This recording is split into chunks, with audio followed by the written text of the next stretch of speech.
بالله من الشيطان الرجيم. بسم الله الرحمن الرحيم. يوسف أيها الصديق، أفتنا في 7 بقرات سمان يأكلهن 7 عجاف و7 سنبلات خضر وأخر يابسات لعلي أرجع إلى الناس لعلهم يعلمون. قال تزرعون 7 سنين دأبا فما حصدتم فذروه في سنبله إلا قليلا مما تأكلون. ثم يأتي من بعد ذلك 7 شداد يأكلن ما قدمتم لهن إلا قليلا مما تحصنون. ثم يأتي من بعد ذلك عام فيه يغاث الناس وفيه يعصرون.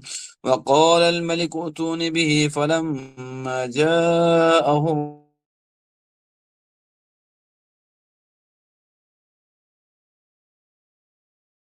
الرسول قال ارجع إلى ربك وقال الملك ائتوني به فلما جاءه الرسول قال ارجع إلى ربك فاسأله ما بال النسوة اللاتي قطعن أيديهن إن ربي بكيدهن عليم. صدق الله العظيم. یوسف ایوہ صدیق، اے یوسف علیہ السلام، اے سچے، افتنا فی 7 بقرات سمان یاکلہن 7 عجاف، بتلائیں ہمیں 7 گایوں کے بارے میں جو خوب موٹی ہیں، یا کلہن کہ ان کو کھاتی ہیں، 7 عجاف 7 پتلی دبلی گائیں، و7 سنبلات خضر اور 7 خوشے ہیں سبز، واخر یابسات اور 7 خوشے ہیں خشک، لعلی تاکہ میں ارجع الی الناس لوٹوں لوگوں کی طرف، لعلہم یعلمون تاکہ وہ جان لیں۔ قال فرمایا یوسف علیہ السلام نے، تزرعون 7 سنین دأبا کہ تم کاشت کرو گے، کھیتی کرو گے 7 سال لگاتار، فما حصدتم پس جو تم کھیتی کاٹو گے، فذروہ فی سنبلہ اس کو تہے اس کے خوشوں میں رہنے دو گے، قال إلا قليلا مما تأكلون مگر تھوڑا سا اس میں سے جس کو تم کھاؤ گے، ثم يأتي من بعد ذلك 7 شداد اس کے بعد 7 سخت سال آئے گا، يأكلن ما قدمتم لهن جو کھا جائیں گے اس چیز کو جو پہلے تم نے اس کے لیے تیار کی ہوگی،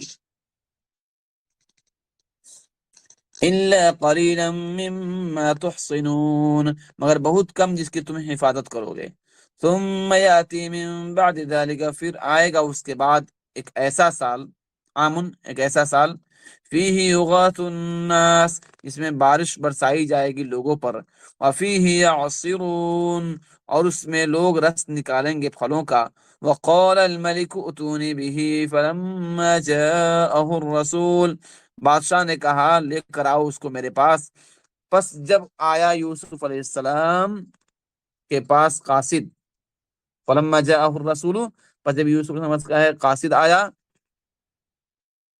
قال ارجع الى ربک فرمایا لوٹ جا اپنے آقا کے پاس، فاسألو بس پوچھو اس سے، ما بال النسوة اللاتي قطعن ایدیہن کیا حال ہوا ان عورتوں کا جنہوں نے اپنے ہاتھ کاٹے تھے، ان ربی بکیدہن علیم بے شک میرا رب ان کے مکر و فریب کو خوب جاننے والا ہے۔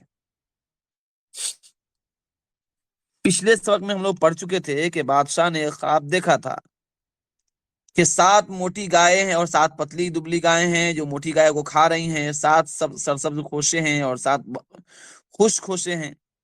اس نے اپنے کابینہ اور اپنے وزیروں کو بلایا اور ان سے اس خواب کی تعبیر پوچھی، انہوں نے کہا کہ یہ پریشان کرنے والا خواب ہے، اس خواب کی کوئی حقیقت نہیں ہے۔ وہاں پر جو ساقی تھا جو قید سے رہا ہو کر آیا تھا، بادشاہ کا جو پانی پلاتا تھا، اس نے جب سنا تو اس نے کہا کہ نہیں نہیں، بلکہ یوسف علیہ السلام نے اس کو کہا تھا کہ جب تم جاؤ گے تو اپنے آقا سے میرا ذکر کرو گے. تو اب اس کو یاد آیا کہ ہم کو تو اس قیدی نے، جو میرا قیدی ساتھی تھا محسن، اس نے تو مجھے کہا تھا کہ تم اپنے آقا سے ذکر کرنا، لیکن کیا ہوا، میں تو بھول گیا. تو اب اس کو خیال آیا کہ ایک میرا غیر ملکی ساتھی جو ہے قید میں پڑا ہوا، جو بڑا نیک و بزرگ آدمی ہے، تو اس کا ذکر کرنا ضروری سمجھا بادشاہ کو. یوسف علیہ السلام ملک شام کے تھے رہنے والے، کنعان، اور قید تھے مصر میں. بہرحال کئی سال سے قید تھے، اور ان کی رہائی کے لیے جو جس آدمی کو کہا تھا وہ بھی بھول گیا تھا. تو اس آدمی نے جب یہ بات سنی تو اس نے فوراً کہا بادشاہ سے کہ بادشاہ سلامت، میں تمہیں خواب کی تعبیر بتلاؤں گا، لیکن میں خود نہیں بتلاؤں گا، بلکہ جیل میں ایک بڑا شریف التبا نیک آدمی ہے، اس کو خوابوں کی تعبیر کا بڑا علم ہے، ہمیں بھی اس نے خوابوں کی تعبیر بتائی تھی اور بالکل صحیح نکلی، لہذا میرے لیے جیل کے اندر جا کر اس کے ساتھ ملاقات کرنے کا انتظام کرو. بادشاہ نے کیا کیا، جیلر سے سپرنٹینڈنٹ، جیل کا جو اصل ہوتا ہے ذمہ دار، اس کو اس کے پاس یہ خبر بھیجی کہ میرا ایک ساقی جا رہا ہے جو ایک قیدی سے ملنا چاہتا ہے، اس کی ملاقات کا خصوصی انتظام کر دیا جائے. چنانچہ یہ شخص ان کے پاس پہنچا اور یوسف علیہ السلام سے ملاقات کی. اب اسی کا ذکر آج پڑھیں گے ہم لوگ. کیا ہے، یوسف علیہ السلام کو خطاب کر کے کہنے لگا، یوسف ایھا الصدیق افتنا فی 7 بقرات، اے یوسف علیہ السلام، اے سچے دوست، اے سچے، افتنا فی 7 بقرات، بتلاؤ ہمیں 7 گایوں کے بارے میں، سمان جو خوب موٹی ہیں، یأکلہن 7 عجاف، کہ ان کو کھاتی ہے 7 دبلی پتلی گائیں، وسبع سنبلات خضر واخر یابسات، اور 7 خوشے ہیں سرسبز اور دوسرے 7 خوشے ہیں خشک. بس خواب اتنی ہے، ہمیں اس کی تعبیر بتلاؤ. کیا ہے، لعلی ارجع الی الناس لعلهم يعلمون، تاکہ میں لوگوں کی طرف کیا ہو، لوٹ کر جاؤں تاکہ وہ جان لے خواب کی تعبیر کو. یوسف علیہ السلام نے اس کو خواب کی تعبیر بتلائی، جس کا ذکر اگلی آیت میں آ رہا ہے. لیکن تعجب یہ ہے، اور اللہ کے پیغمبروں کا ظرف دیکھیے، ان کا اخلاق دیکھیے، کہ جس بندے کو انہوں نے کہا تھا کہ تم جانا اور اپنے آقا سے میرا ذکر کرنا، کہ ایک بغیر جرم کے ایک معصوم آدمی کو قید کر دیا گیا ہے، لیکن اس بات کو بھول گیا تھا، اور اتنے دن کے بعد آیا بھی تو اپنے کام سے آیا. یوسف علیہ السلام کو چاہیے تھا کہ اس سے پوچھتے کہ بھائی تم نے ایسے میرے ساتھ کیوں کیا، تم اپنے کام کے لیے چلے آئے اور میرے کام کا کوئی ذکر نہیں کیا. تو یہ اخلاق کا اعلیٰ درجہ تھا یوسف علیہ السلام کا، انہوں نے اس کا ذکر تک بھی نہیں کیا.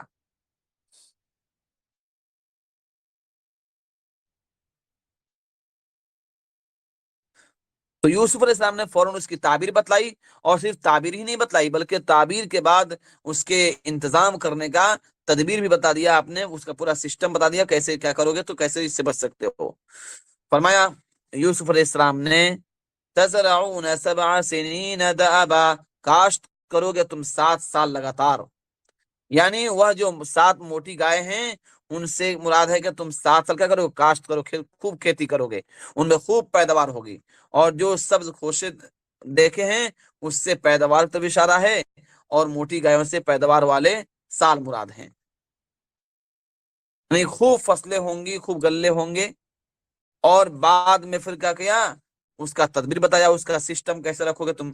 فما حصدتم فذروه في سنبله، کہ جو تم کاٹو بس اس کو چھوڑ دو اس کے خوشوں کے ساتھ. یعنی دھان کو، چاہے گیہوں کو، جو بھی ہو، غلہ ہو، اس کو جھاڑ کے نکالنا نہیں ہے، بلکہ اسی حالت میں اس کو رکھ دینا ہے. الا قلیلا مما تاکلون، مگر تھوڑا سا جو اس میں تم کھاؤ گے. یعنی جتنے تم کو کھانے کے لیے لینا ہے اتنا تم لے کے اس کو تم کیا کرو، اس کو جھاڑ جھوڑ لو تاکہ اس میں کھا سکو، لیکن باقی کو اسی میں چھوڑ دو. کیوں چھوڑ دو؟ اس لیے کہ خوشے کے ساتھ جب رہیں گے تو کیڑے وغیرہ نہیں لگیں گے، جلدی خراب اور برباد نہیں ہوں گے. اس کے بعد کیا ہوگا، کہ ثم یأتی من بعد ذلك 7 شداد، کہا کہ پھر اس کے بعد آئیں گے 7 سخت سال. یأکلن ما قدمتم لہن، جو کھا جائیں گے اس چیز کو جو تم پہلے سے اس کے لیے تیار کیے ہو، یعنی جو تم نے کھیتی کر کے جو تم نے جمع کیا ہے، جو بچایا ہے، اس کو کیا کر اس کو کھا جائیں گے۔ الا قلیلا مما تحصنون، مگر بہت کم جس کی تم حفاظت کرو گے۔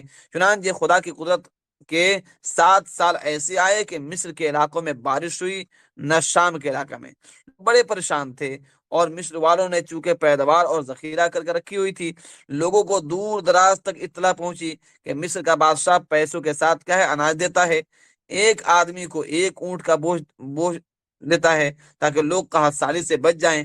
یہ خبر یعقوب علیہ السلام کے گھر تک بھی پہنچ گئی۔ یعقوب علیہ السلام نے اپنے بیٹوں کو اور اپنے گھر کے افراد کو بھیجا۔ لکھا ہے کہ یعقوب علیہ السلام کی فیملی کے ممبر 390 390 اتنے افراد ان کے گھر میں تھے، ان کے بیٹے پوتے، خاندان کے اور دیگر لوگ، نوکر چاکر سب لے کے 390 آدمی کا خاندان تھا۔ اتنے بڑے خاندان کے لیے اب غلے کی ضرورت تھی۔ خیر بھائی لوگ گئے وہاں سے۔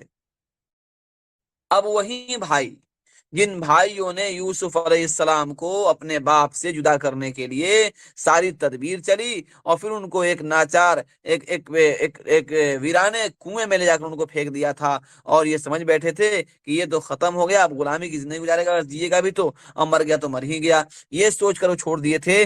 اب تقدیر کا تماشا دیکھیے اور تقدیر کا کھیل دیکھیے کہ اللہ تعالی نظام کو کیسے پلٹ رہے ہیں۔ بظاہر تو یہ سمجھ میں آ رہا تھا کہ ان کا ان کی جو ترتیب ہے، ان کی جو ترکیب اور چال ہے، اس کے ذریعے سے یوسف علیہ السلام پریشانی میں رہیں گے، لیکن اللہ رب العزت نے نظام کو بدلا، آپ کو قید خانے میں ڈلوایا، پھر اس کے بعد بادشاہ کے سامنے بلوایا، پھر آپ کے علم اور عظمت کا ڈنکا بجا، اور پھر اس کے بعد اللہ تعالیٰ نے آپ کو بادشاہت عطا کی۔ خیر کہتے ہیں کہ بھائی لوگ کیا ہوا، بھائی لوگ چلے یوسف علیہ السلام کے پاس۔ تو بہرحال بات یہ ہو رہی تھی کہ یوسف علیہ السلام کے بھائیوں نے ان سے کے ساتھ جو معاملہ کیے تھے، اس معاملہ کے سے وہ سمجھ رہے تھے کہ وہ تو ختم ہو گیا ہوگا، لیکن اللہ تعالیٰ نے نظام کو بدلا اور پھر انہی لوگوں کو ان کے قدموں میں پہنچا دیا۔ خیر تو یہ بات ہی چلی تھی کہ الا قلیلا مما تاکلون، کہ وہیں بچے گا، وہیں تم جھاڑو جو تم اس میں سے کھانا ہے، اور پھر کہا کہ اس کے بعد 7 سخت سال آئیں گے۔ اب کہتے ہیں ثم یاتی من بعد ذلك عام فیہ یغاث الناس، پھر آئے گا اس کے بعد ایک سال، ٹھیک ہے، 15واں سال، فیہ یغاث الناس، اس میں بارش برسائی جائے گی لوگوں پر، اس سال خوب بارش ہوگی۔ وفیہ یعصرون، اور اس میں لوگ جوس نکالیں گے، پھلوں کا پیداوار خوب ہوگی، پھل خوب ہوں گے، تو لوگ جو ہے اس کا رس نکالیں گے، کچھ لوگ اس سے شراب بنائیں گے، کچھ لوگ اس سے سرکہ بنائیں گے، یہ سب چیزیں ہوں گی۔ جب بادشاہ نے یہ خبر سنی، یعنی وہ قیدی یوسف علیہ السلام سے معلوم کر کے بادشاہ کے پاس آ کے بیان کیا، بادشاہ نے جب اس بات کو سنا تو بادشاہ تو ایسی نیک آدمی بھی تھا، بڑا سمجھدار بھی تھا، اس نے فوراً کہا کہ ائتونی، قال الملک اتونی بھی، کہا بادشاہ نے لے آؤ اس کو میرے پاس، تاکہ میں خود اس کی زبانی اس خواب کی تعبیر سنوں اور اس کے مطابق میں عمل کروں۔ اب کیا ہوتا دیکھیے، فلما جاءه الرسول، بس جب آیا یوسف علیہ السلام کے پاس قاصد آیا کہ بادشاہ نے تمہیں بلایا ہے، رہا کر دیا ہے تم کو قید سے نکلنے کے لیے، تو کیا ہوا، یوسف علیہ السلام کے ظرف کو دیکھیے، آپ کے تحمل کو دیکھیے۔ قال، کہا یوسف علیہ السلام نے، ارجع الى ربک، تم واپس چلے جاؤ اپنے بادشاہ کے پاس، اپنے آقا کے پاس، فاسألہ ما بال النسوة اللاتي قطعن ایدیہن، اور پوچھو ان عورتوں کا حال جنہوں نے اپنے ہاتھ کاٹ لیے تھے، ان ربی بکیدہن علیم، بے شک میرا رب ان کے مکر و فریب سے خوب واقف ہے۔ یہاں پہ سوال یہ ہوتا ہے کہ یوسف علیہ السلام کو قید سے رہائی کا پروانہ مل رہا ہے، آپ کو تو فوراً نکل جانا چاہیے، لیکن یوسف علیہ السلام نے نکلنے سے انکار کر دیا اور کہا کہ بادشاہ کو کہو کہ ان عورتوں کے حال اور خبر لے لے جو ہم پر الزام لگائی تھی، جنہوں نے اپنی انگلی کاٹ لی تھی، کہ ان کا کیا حال ہے، یعنی کیا حقیقت ہے اس کے بارے میں معلوم کرو۔ ایسا کیوں کیا؟ جناب نبی اکرم صل... ہاں بولو হ্যালো হুজুর, بولو এখানে ইউসুফ আলাইহিস সালাম যখন ওই ওনার মালিক এর কাছে এসলো, রাজার কাছে এলো, ہوں তারপর ওকে যে পাঠানো হচ্ছে তুমি তোমার রবের কাছে যাও, এখানে রব বলতে কোন রবটাকে বোঝানো হচ্ছে? آقا আল্লাহকে? بادشاہ بادشاہ بادشاہ না না আল্লাহ না বাদ- বাদশাকে এখানে রব বলতে তো এই বাদশার কাছে তুমি ফিরে যাও, তাই তো? হ্যাঁ হ্যাঁ হ্যাঁ যে কয়েদিটা ওকে নিয়ে আসলো, নিয়ে এসে বললো তুমি তোমার বাদশার কাছে এই প্রভু যে আছে তার কাছে যাও। জি জি জি প্রভু না এখানে মানে আচ্ছা, আকা সেই মানে ওর মালিক। ওকে আঁকা মানে এখানে ওর মালিককে বোঝাচ্ছেন। হ্যাঁ আচ্ছা, জি ঠিক আছে। হ্যাঁ তো